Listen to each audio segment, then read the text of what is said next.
say that to me. When people say, oh, I can't do this, I can't do that, he says can't or won't. Well, can is often it's an ambiguous word. It can mean allowed to or able to. Or you mustn't or you shouldn't. And all these words. And in her little world, you can't, because the people she meets never says that. Then she comes here and hears something she doesn't like. So you said men created institutions, right? Yeah, they did. So if we look at, for example, science, philosophy, art, and you can say the same sort of thing about the male brain, right? Yeah. So aren't we not dealing with the elephant in the room, which is there's biological changes and there's gender roles, and we need to accept those steps? Yeah, we do need to. But I always think if there is a woman who's brilliant, she should have the opportunities as well. And there are a lot of men who hold positions which they shouldn't, because they're not bright enough or they're not good enough. So it's complex. But women say, oh, we want this, we want that, and like they said with becoming a doctor, and then they marry, and women always marry up. There's a word, hypergamy. Yeah. Women always marry a more powerful man than she is a woman. And now women have got the top jobs, the most money. They can't actually find anyone to marry who's higher than them, and they don't want to marry down. They don't want to marry a man who has less money or has less position than them. That's a very red. Are you like part of the red pill? Yeah, the red pill is something the men's rights movement used. The red pill, the blue pill. What's the difference? What's the difference? Red, blue, white? Well, there was the movie. What's the movie called? Matrix. Yeah. And he said, and the guy said to him, take the red pill or the blue pill. The red pill will wake you up and life will be horrible. The blue pill, you'll stay in a dream world and everything will be nice. And anyone who wants to face difficult things, life is not always going to be easy for you. And a lot of people, it's proven to be true. So do you think that there's going to be like for example, before the Victorians, society was a bit more promiscuous, and then you had the Victorians who were more conservative, then in the 60s people were more liberal, and then do you think it's going to be like an elastic thing where people are going to come back to... You go from one side, but then, see, feminism would be over tomorrow night if all the money ran out and a woman was reliant on a man to survive. Right. See, the thing is, what they forget is that men also relied, especially in the old days, a man could make money by labouring, a woman couldn't make the same money. And she needed someone to provide a roof over her head. He couldn't do the washing, he couldn't do the cooking or the cleaning because he didn't have time. And in those days it was all manual. There weren't washing machines, there weren't vacuum cleaners, there weren't all these things that helped you. And there wasn't central heating. So even keeping the fire going in cold countries and drying stuff, it was a full-time job. And women, working class women, did manual work. They did to keep the family going. A bit older. And in fact, these women, married women, went to work later than a single woman because she was expected to get the children to school and the man to work. Probably the man to work first and then the kids to school. And then she went to work. And if she was lucky, her husband made enough money, which meant she didn't have to go to a factory either. And they don't know any of that. They don't know how hard life used to be. Well, how many men died in war? Oh, well, so how many men died in factories? Factories and fires. I'm looking forward to the women going to the next... A lot of feminists say all women weren't given the right to die in war. Next skirmish we have, send them first. How would you like to die in a trench covered in mud, rats and crap? Yeah. In East Africa, there was a tribe which had warrior women. And these women, because they had to become more masculine, when they went back to their societies, they couldn't actually marry and have... The Amazons, there's a legend of the Amazons, and women did sometimes, the Russians had women who were snipers. They would have been young women with good eyesight, and they were quite good apparently. But I'm out of those, yeah. But there are, a woman should be able to defend herself, because if somebody gets past the husband and gets in the house, you want her to defend the family. When they're attacked, they want defending, and they don't look to a weakling, do they? You watch these superhero movies, and the punch-ups and the fighting goes on for 15 minutes. And then with the real life, the first whack over the head, you'd be done. And women see the bare-knuckle fist fighting and jumping over things and all that. And a lot of the young today think they can do that. They don't realise that when somebody who can punch well collects you in the head, you're out. You know, you're seeing little birds. Seen it. You can't get up. Don't even know that fist is me. I've seen so many. And this is the thing, they actually think that they are capable. I read a thing, there was a young bloke who was at a van, flat deck, and he was talking to his mate, and this car pulled up, and there was a woman in it with tattoos and that. And she came up the drive, and wacky knocked her, and she went on her back, got up, ran off, gave the fingers and swore at him and drove off. She thought she could, and she was attacking somebody who had nothing to do with her. She didn't like the look of him. And hopefully she learned something from that. But most guys wouldn't do that. They wouldn't know how to. And women rely on the fact, violent women rely on the fact that a lot of men wouldn't hit the back. But sometimes, I don't care who it is, if somebody's violent, you're allowed to hit yourself back. Hit them back, not yourself. I don't think it's fair how the patriarchy forces 60-plus men to go working on the motorways, fixing them in late winter. I know. It's so oppressive. When she used the word patriarchy, You didn't actually. I was stuck in the word you used the word patriarchy. But when it is actually used, no, she used it after you used it, right? Yeah. So the thing is it necessarily a bad thing, patriarchy? No, it's a good thing. Okay. They don't know anything about male responsibility, and they don't also. So before that, can you define it? Because I think she would mean something else. Patriarchy means institutions which keep society running, and also, unfortunately, we're at a time now where our institutions are almost our enemies because we've got globalist people sucking up all the money, and usury and things like that. But it was the responsibility. See, in the past, Parliament, they looked after war, the empire, and the major works like the railway and the sewer works, even though they were private companies. Everyday life was run by the church charities, and they were run by women. Women ran everyday life in Britain because it was everyday life. Parliament wasn't involved in that, and so everything's changed now. And now Parliament is now trying to dictate to you how you should live, and what opinions you should have. And that doesn't go too well in Britain because, or any country, we're not used to that. And it's happening more and more.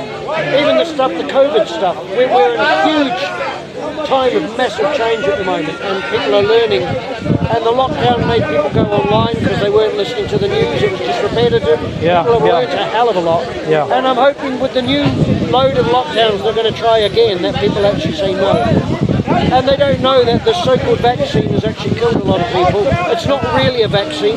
Well, the thing is, I would disagree with you on the vaccine part, but on this issue of patriarchy, they put these three evils together: patriarchy, gender roles, and toxic masculinity.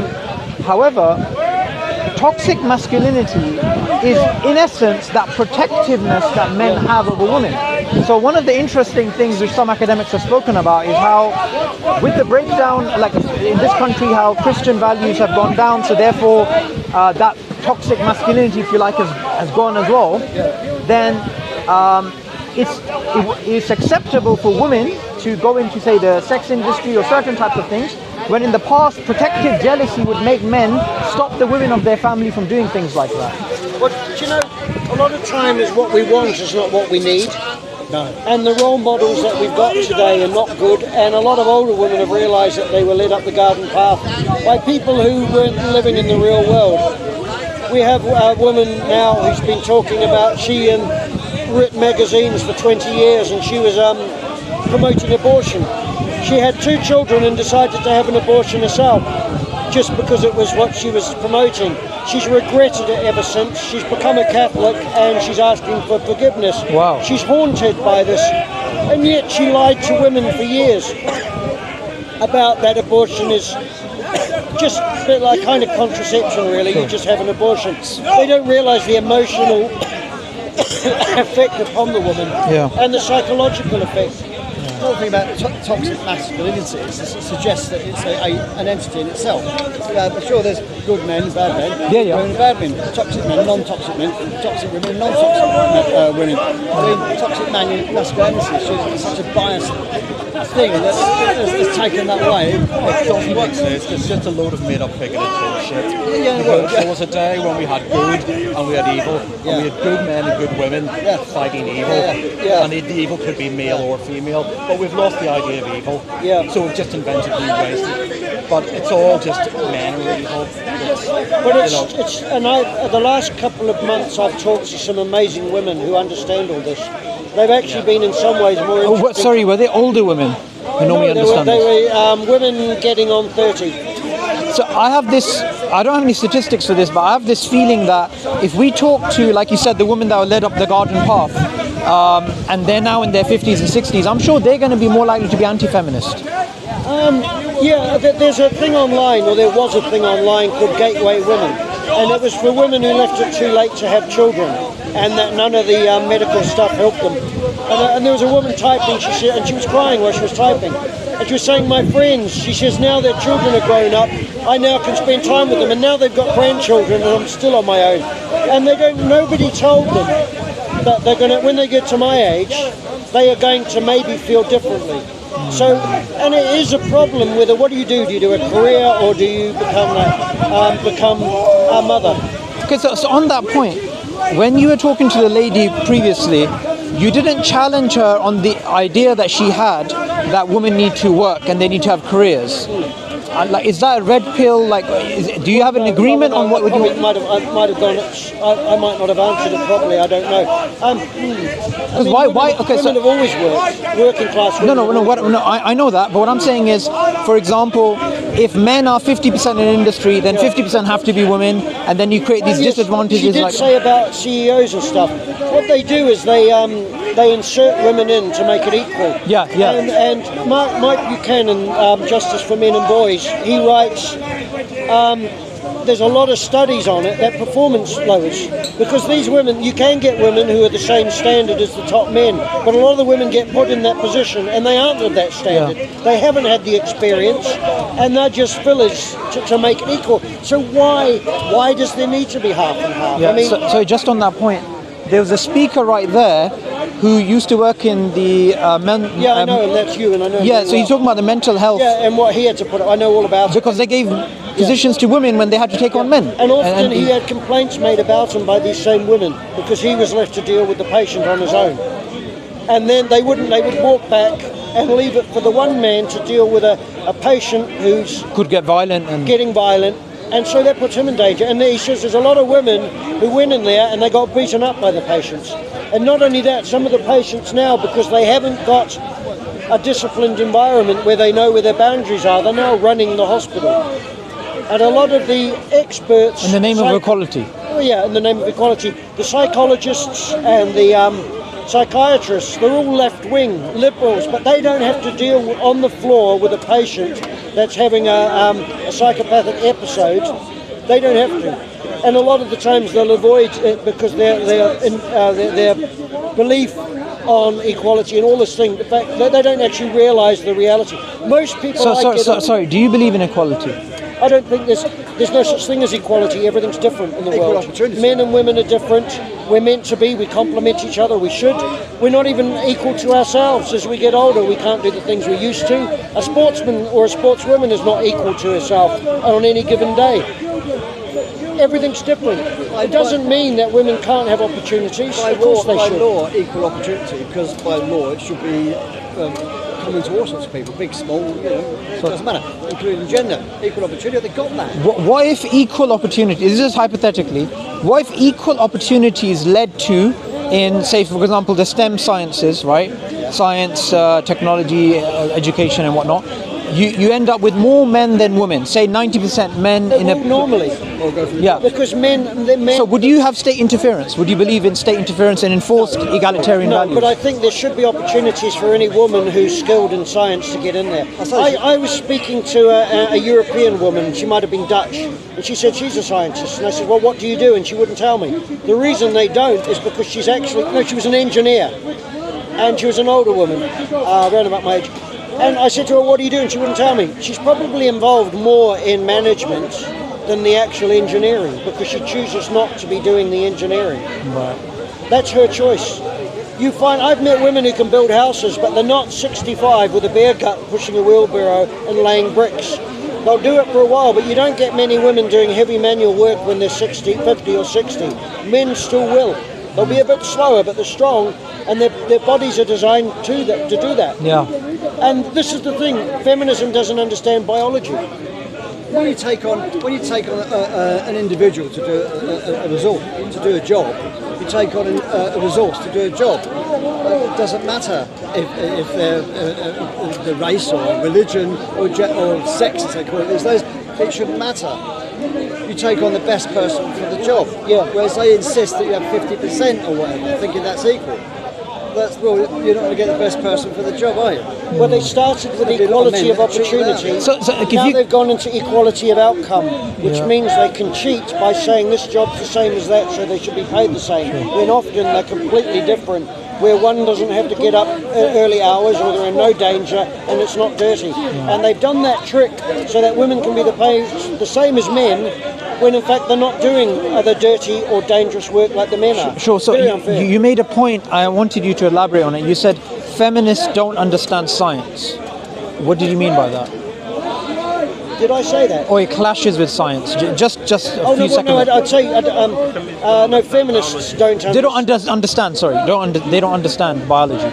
Well, no, I don't think...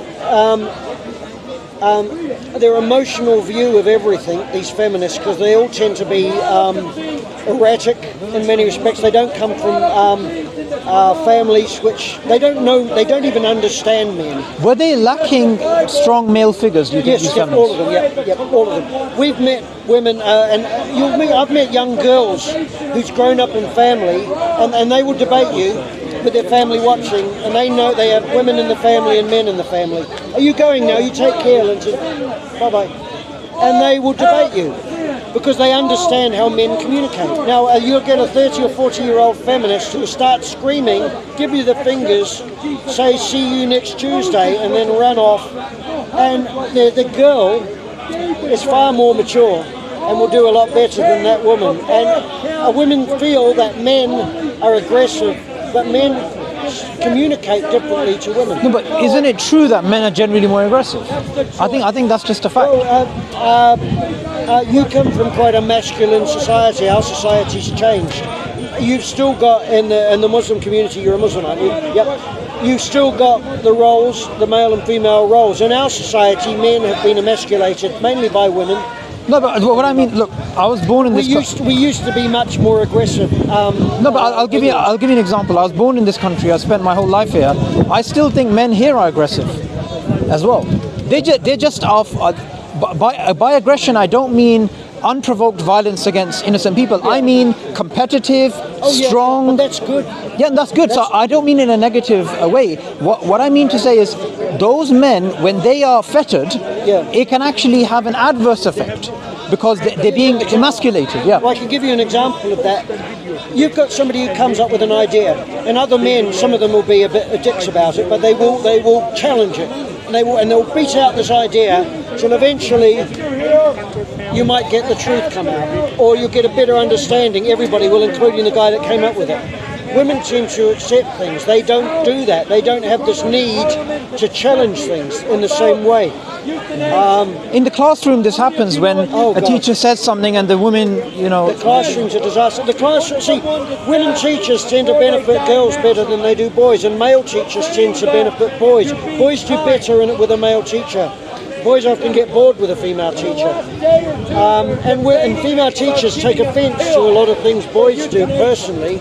And a lot of male teachers might just, in the old days, they'd strap them for their behaviour or something like that, but it would be forgotten. Yeah. But I think there's a lot of resentment. A lot of grown women can feel extreme resentment towards a boy when in fact that's wrong. And of course, in a classroom, you've got a lot of children who have dysfunction, who have a lot of issues, or they may have trouble sitting still because of their genetics or whatever, or usually because of the family dynamic.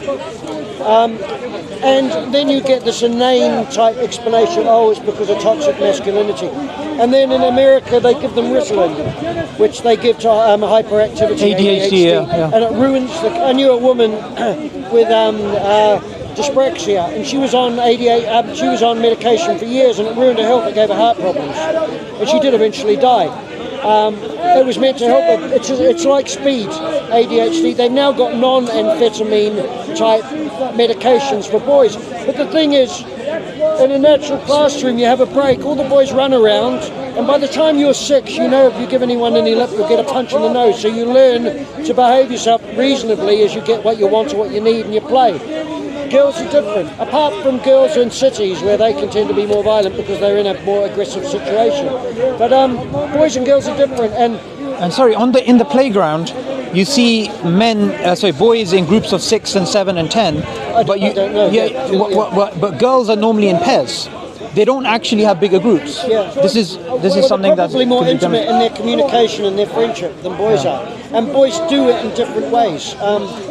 So this thing about Ritalin that you said about basically domesticating those men who are, so is that related? Yeah, is that related to women are the way that they are? Say a man must become a woman simply is. Camelia Paglia is she's an old lady now, but she was an academic about the classics, and she was a lesbian as well. And she was brilliant. She still is. And the feminists didn't like her because she stood up and talked about standards and academia and all the rest of it, and they didn't like it. And she said she was one of the few people who she remembered her grandparents were manual workers, and they'd get home from the factory. She says most of these other academic feminists, they were completely detached from family members who actually did manual work or work like that. They're all come from academia, so it's a step above reality. Most of these people don't, anyone who does manual work or have done manual work or even sweep a bloody floor, man or women, I tend to get along more with them because they understand the practicality of life. These people who deal in an ivory tower, yeah, they deal with theories and feelings, but it's all academic. Sure. The reality, like that lady, I got forthright with her because she has no idea what a lot of men go through and the way that they never see their children again. Yeah. And we have a charity which helps men giving legal aid, the legal advice to men for free. And they are you guys the ones who blocked the motorway? No. Oh, that was another group. No, that was to do with some. No, we don't do things like that. Okay. No, so they gave legal advice to men who are going through the courts. Oh yeah. And the Mackenzie Friends, which means they assist the man. Most people don't know about it. There's the guy here wrote a book on it. Vincent McGovern. He's amazing. It's what's happening slowly is intelligent, talented women are beginning to see the holes in it. Yeah. So as a movement, you would say that you're not anti-women, you're anti-feminist. Yeah.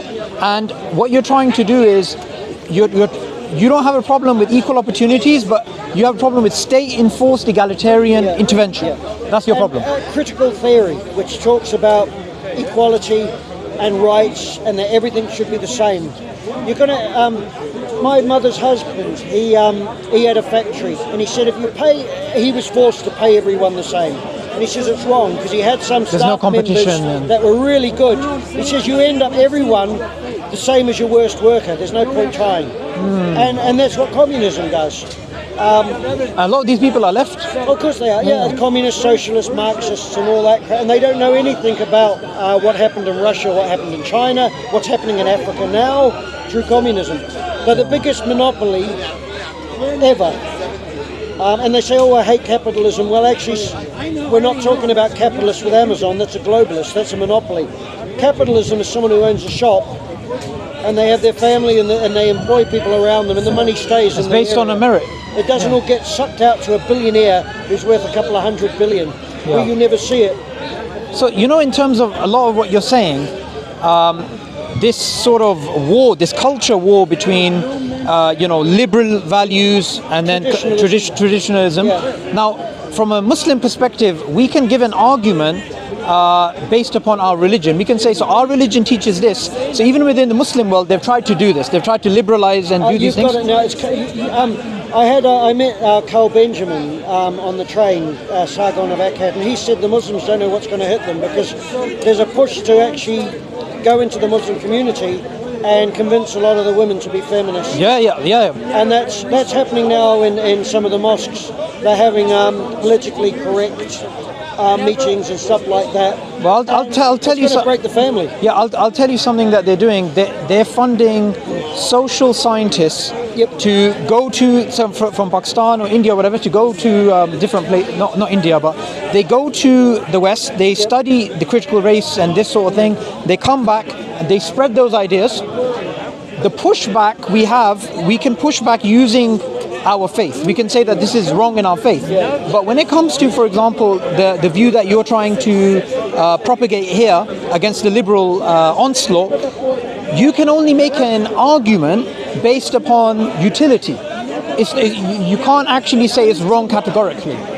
Would you say that's a correct sort of description of what's going on? I'm not sure I know what you mean. Okay, so for example, this feminist that you were talking to right now, if I was talking to a so-called Muslim feminist, I would simply say, well, you cannot be a Muslim and a feminist, and therefore we would use faith as a barrier. Here, I saw you were trying to reason, and she didn't want to hear it. That's what it sounded like. So, what I'm pointing at is that there's something lacking in your arsenal. Of course, because we've lost our religion. Because you sound like a Christian. Are you a Christian? No, I'm not, but I do believe in... I'm a gardener, so I believe in creation because I see things. And Christianity did do things which, I mean, it's been subverted before. But what can I say? The difficulty I think Muslims are going to have, Muslim men, is because all this stuff about Muslim men suppress their wives and all the rest of it. I've met Muslim men who are around who tell me that their wives boss them around. Muslim men care about women, and so when women come to them and say, look, my needs aren't being met, this is happening, Muslim men want to help their women. That's the thing that breaks it, because Muslim men, and any man, does not want to suppress women around them. This is the big lie about our history. Men are trash, and men are always keeping women down. It's complete rubbish.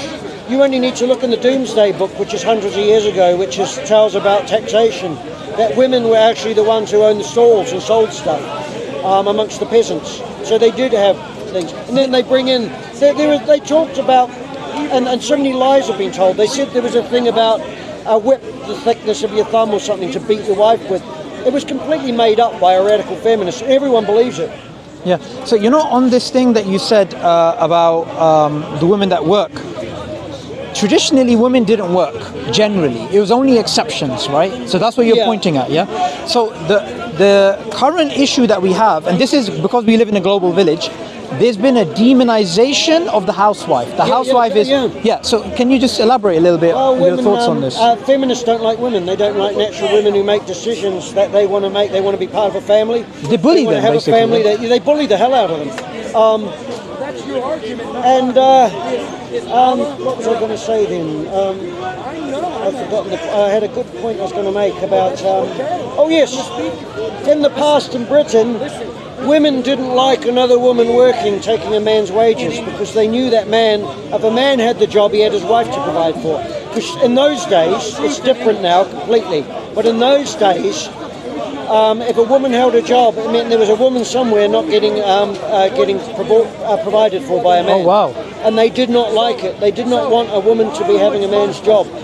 And that was in times when there was no welfare. There was the poorhouse, there was the orphanages, and remember, kids that were born out of wedlock weren't allowed in an orphanage.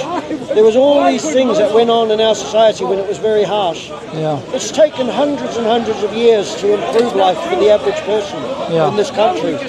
And now we've become so rich and so over-comfortable, we've forgotten what the important things are. Sure. I just want your thought on one more thing. Do you think feminism can survive in a place that's not rich? Because you mentioned wealth here, right? No. So I was going to say, with India and countries like that, they can't afford feminism. They can't afford it. The woman would die if her husband wasn't there. But guess which country's got the biggest men's rights movement in the world? Men's rights movement in the world. It'll surprise you. India. Yeah, you got it. India. Really? Because they changed the dowry laws to protect women, and now women have got the whip hand. And a lot of women, because of it, they can say that the man promised to marry her and didn't. And not only does she put him in prison, but she can put the whole bloody family in prison. Because in the dowry laws, often it was the in-laws that Said it. that enforced it. And in the worst things, they had bride burning, where to get force the wife's parents to pay more, they would threaten they would kill her. Wow. And that was in the worst situations. And so, obviously, India didn't want that happening, so they stopped it. But now women are doing the worst things possible to the man and his family. They've got, and a lot of these women are absolutely awful doing that. And so the thing is, India, the culture in India, the Hindus, the Sikhs, the Muslims, very different to Western culture. They seem to be able to work. It was a Neil Kumar I've met. He's from something about the Family Association, I think it's called. Indian men will go together and they will have a meeting in a sports stadium or where all the seats are at a sports match. They will go anywhere and have a meeting, and they will set up network. Our culture's not so good at that. And they've been helping men all over the country. And because everyone thinks that and in a way India is a patriarch. It's not. In many respects, it's a matriarch. Women have an enormous amount of power in India. So, like a lot of the stuff that so I mean, you spoke about how it's more organized there, but it's not just about organization. It's about freedom of speech. So, what you were saying here, I thought was very reasonable, but there was hostility here, there was hostility that was growing, and if there were a lot more women, there would be a lot more. But freedom of speech at Speaker's Corner is far more than what you'd get at university and other places. I couldn't say this anywhere else. Yeah. I couldn't say it on a street corner. The thing is... You probably could say it in India, though. Yeah, probably. Well, Mike Buchanan, the one who owns the men's Justice for Men and Boys and Women Who Love Them, he's been to a conference in India. And Anil Kumar and other people like him come to a lot of our international conferences. And since things have been changing around us, and people used to be really rude or horrible to us, but not anymore. Our speakings have got better, my speaking and other people, my colleagues. Wherever they've gone, I don't know where they are. But, no, but you did a good job here. I've learned. I commend you for that. Because you were very patient, and there was one point in which she was like, you can't talk on my issues. Yeah. But she was talking on your issues. Yeah. And it was... You see, I didn't hate her, and I actually respect her. I don't respect her opinions, but I'm a man, she's a woman, I'm talking to her. I don't want to pinch her bum or anything like that. I don't want to be rude to her. She actually looks like quite a professional person, so I feel a little bit of respect to her, but I think her ideas are wrong on this, so I was debating her. Whether or not she had any respect for me is another thing. Well, I doubt that. Quite funny. That's quite funny. Well, actually, when you brought up something which she should have responded to, you said, if you start off by telling women they're victim, you're, I think, giving them a disadvantage, disable them, right? So I think that's important, because when I'm sometimes talking to women who have these feministic ideas, it's a defense mechanism that they have, that every man out there is trash, is evil, is trying to destroy their lives. So that victimhood mindset, it creates this sort of collective social brain of the women to not allow the men even the chance to explain why patriarchy, gender roles, and toxic what they call toxic masculinity, what we would call traditional masculinity, why there were some benefits to this, right? Well, you look at a party girl who goes to a lot of parties. She will have sex with the strong, wild-looking man, often the bad man.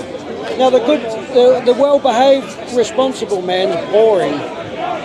And this is hypergamy, this is the term. She's going for the higher status, what she thinks is the higher status male. A lot of women will horribly use the nice man. She may have, there's a lot of... By the way, do you agree with that? Because, I mean, you're making a descriptive claim, but would you prescribe that? Would you say that that's what should happen in society? No. That women go for higher... I think when you've got a culture that has rules in it to try and protect people, obviously it's not always going to work. You don't have your daughter going out to parties like that. She'll meet people with a chaperone, and the family will be involved, and she'll know more about it and decide that she wants a sensible husband. No. But she still might, like a man will fantasize about having some wild-legged woman. This woman will fantasize about having some big, Dangerous, muscular, wild man. Now that's in your head, but when you do it, a lot of women who divorce their husbands will go with one of these wild men, and a lot of them, they aren't responsible. Or even if the man decides that, I've met men who said they met a single mother, and he was saying, oh, you've got children. He's interested in saying, she didn't want to know him then. She only wants it for her sex and her fantasy. But as soon as he starts getting involved, oh, the children, she doesn't want it. And of course, even saying that, anyone assumes a man that's interested in children, it's for sex or some perverted reason. Yeah. They don't realise, and children need both. Men can do things with children, with the excitement and throwing them and this and that. Yeah. Women don't tend to do that. They excite. Jordan Peterson says this. Men will chuck the child up and catch it and just take them to the edge of danger, and the child will love it, and they'll get their confidence up. The women don't tend to do that. The child needs both, and the child also needs the mother's holding, and that if she's that kind of woman. But a lot of women don't know how to be women now, and because the feminists have told women that being a woman you need to be more masculine and is weak. You got to ape men. Ape means is an old term for like copying. You've got to copy men, but why don't they copy nice men? Why don't they just copy nice women? Yeah, rather than because they think that's a loser's thing. How many men at the top of everything? How many men have power over everybody, over everything? Men, and when you get older, if you're reasonable, you can have influence.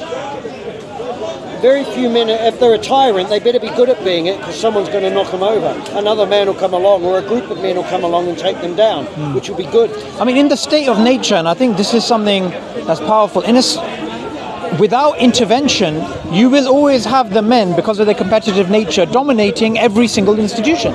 Yeah. So because of that, shouldn't there be a realization from the feminists that maybe there's a biological difference, it's not a cultural difference? The word you used there wrongly was realization. They don't live in the real world.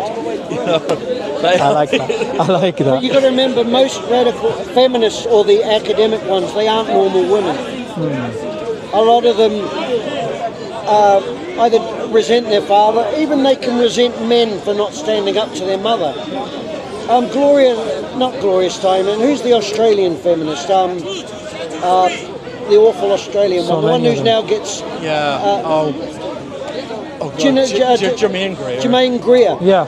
Her mother treated her father like a dog. He was in the war. She stuck him in she took all his money off him and stuck him in. And even Germaine Greer writes this, she never knew her father. Yet she's a feminist who spits on men.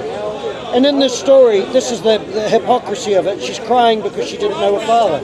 As far as I wouldn't bother reading the book. I should. But her mother destroyed her father. I don't think she even liked her mother. A lot of feminists they have problems with their mother, and their father wasn't there to rescue them, so they end up hating men. Yeah. A lot of feminists are also, most people don't realise, they're quite perverted. And if you go into a gay bar, you won't see children. You go into a lesbian bar, you'll see girls. Most people don't know that. Do you mean the radical feminists, right? I'm saying a lot of radical feminists tend to be the worst kind of lesbian people. Not all lesbians are like that, some lesbians like men. But you'll find if you go into a same-sex environment, if it's men, like men who are gay, you won't see children. But you go into a lesbian bar, there will be girls there. Right. And a lot of them will say, well, it's my niece, when in fact it's not their niece. And there's a famous book called The Vagina Monologues. The hero in that was a 13-year-old girl. So there is stuff in this, because now with a lot of the stuff that they're pushing with gender and all the rest of it, there's paedophiles coming out of the woodwork who are wanting to make that legal as well.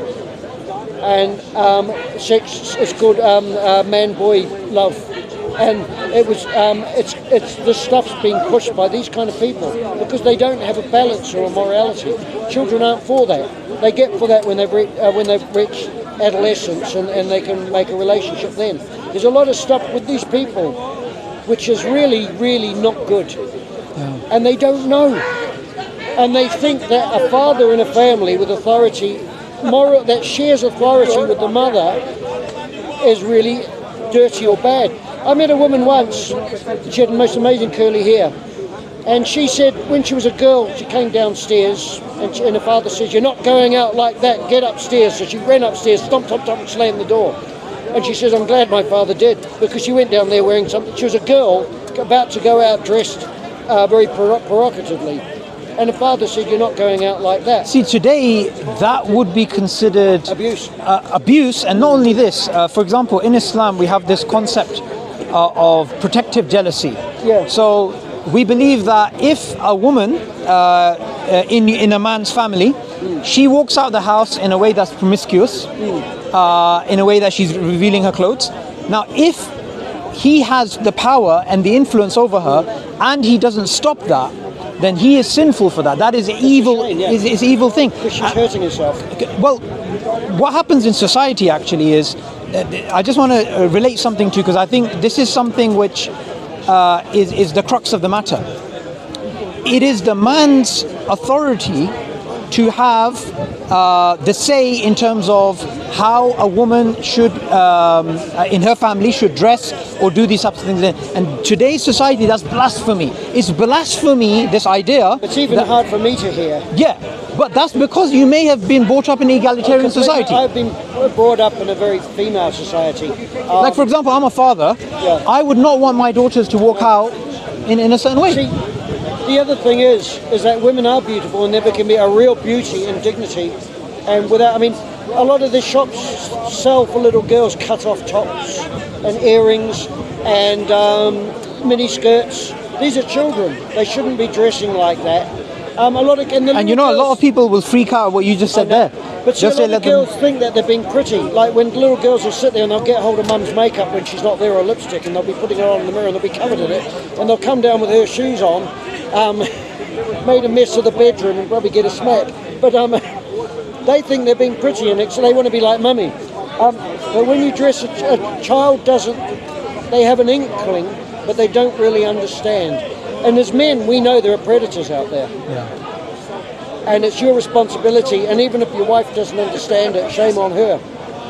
A lot of women do. Old-fashioned women do. Yeah. But it's very hard when you're young and you're experimenting. The reason teenagers challenge their parents, and they need to, is because they know they're in a safe environment and they can argue in that. If they don't do that, they'll go into life without ever learning how to stick up for themselves. Yeah. And often it's very hard on the mum and dad.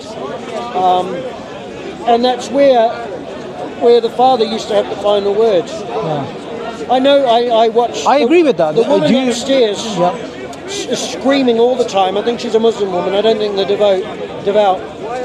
The father doesn't have much to say, and the boys are screaming and crying, and then they're arguing with her, and then she's trying to appease them. She's there trying to appease them, and they're screaming at her. It must be a living nightmare. I know it's a living nightmare to live under it. And she's got no control. And they may say, well, the children have Asperger's or something, or they have autism, but no, often it's because they... there's an old term that is... It's empowerment without responsibility. They're empowered to do these things, but they don't have... They want to be their friends, and you can't do that with your children. I mean, you're a father, I'm not. You must know that you can't be your children's best friend, because you're actually an authority figure. You're an authority, but you're also responsible for them. Yeah. A lot of kids, like now, these young girls here telling us... About, like those ones? Yeah, the children. The kids, yeah.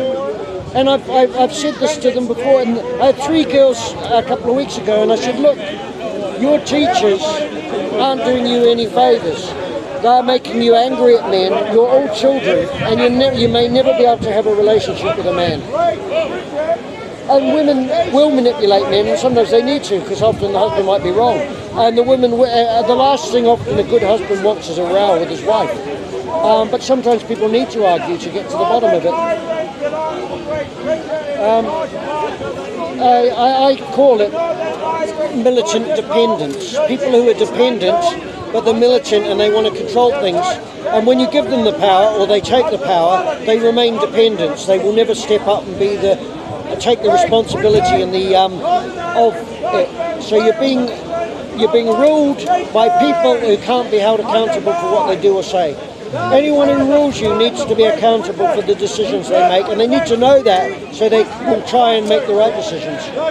Yeah. And so it's all very upside down at the moment, but we may be on the verge of actually getting rid of a lot of the people in Parliament who are complete rubbish, who are making money hand over fist, and they're only interested in that. But don't you think it's not just a structural issue? It's a culture, and like you said, you're fighting the mainstream, but the culture is so strong that you have behavior which is socialized, not rationalized. So for example, the young ladies who stuck up for the woman that you're talking to without really understanding what you were talking about. Anything, no. Yeah, but they attacked in synergy. Did you see that? Now, obviously you deflected them. You sound like you're seasoned, but what I felt about that was that you can't change somebody in power and get rid of that structure, this culture. This culture eats structures for breakfast. It's so strong. Yeah, but remember, it's built on sand. It's built on sand, and the left eat themselves because they start fighting with each other over resources because nobody's producing anything anymore because they hold all the positions.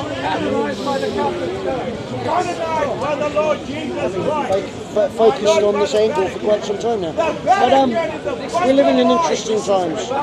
Yeah. And we've been so comfortable for so long, and our culture always works together. We've got a lot of holes that made this happen, but and women, a person can only use blackmail for so long, and that's what it all is, it's blackmail.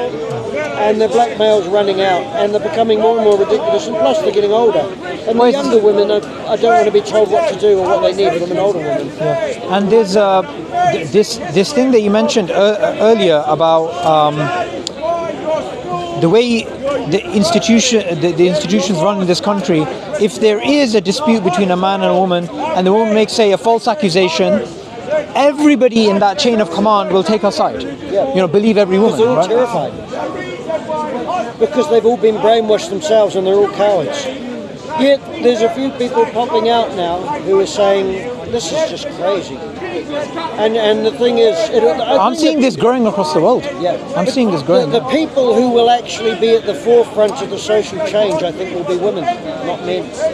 It always has been. Because they're going to get sick and tired of... But also they've got the social power men don't have. It's not women, it's men that have had the chop. They're no longer men. Well, unit type thing, they chop it off. Oh, well, you're talking about the social revolution, I think you're talking about. Yeah. But what do you mean men don't have social power? Women have enormous social power. When a woman speaks about issues that affect her... No, but that's in the society today, which is indoctrinated with egalitarian values and believe every woman. But traditionally, it's the man who has the more societal pressure as an influence. When it came to the structure of society, but when a woman was to talk about what affects her and what affects the family, talks to her husband and on that level, and then pushes through.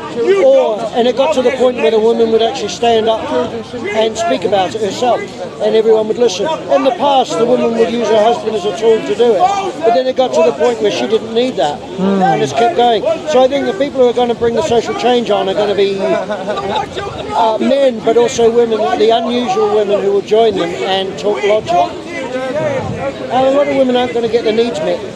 That's what's going to change things. The last question I want to ask you before I go is, so Speaker's Corner has been going well over 100 years. 100 years from now, what do you think is going to be the state of this conversation? Well, I was a bit worried because we had, last time I was here, there was a little bit of radical Muslim guys were kind of being aggressive. And I like talking to people who can communicate. And I was thinking, God, because a couple of years ago it was quite bad here. That was my worry. And there's the cultural clash between Islam and what was Christianity here. So there's that as well. And that frightens a lot of people. And there are people deliberately creating division between whether it's Jew, Muslim and Christian. But, and we're on a track now where we're learning our own stuff now about what was our culture. We lost our culture. Our families have been dysfunctional for a long time. In my family, back to my grandmother's generation. My grandmother left her children, my mother left her children, and I think my grandmother either died or left her children, but the women in my family have been the ones that made all the decisions which had the worst effects upon the family. And that was after the war. The suffragettes would have had a lot to do with it, but and my family never went to a church or weren't part of a community. And my father didn't have a father. My mother didn't have a father of authority either. So what happened was the television, films and music were basically the role models, and that's not a good role model. It's all about getting high, doing what you want and staying young. And unfortunately you don't stay young. And you reckon 100 years from now society will go back, like say in the UK, will we go back to traditional values? Yeah, I think so, yeah. Okay. That's what happens, it swings one way and the other. And if we don't, what does that mean? Well, if we don't, there'll be war. Or there'll be no children. Well, because you can't have children being born in a society run by feminists. No, but there'll be single mothers, because women still want children even if they are feminists, and they may not be the traditional mother or spend as much time with the children as the children need. It's be like a... Okay. Some people want it all, and they can't do it, and they end up wearing themselves to a thin, down to nothing. Good. It's really great speaking to you. Thank you so much. That's good. I'm going to have a risk. Thank you. Yes, I wouldn't mind. I want to leave. I nearly forgot. I'm actually looking into the Red Pill movement at the moment. So you've been very helpful here. It's a good movie. Sorry, man. Today I'm just in pain. Okay.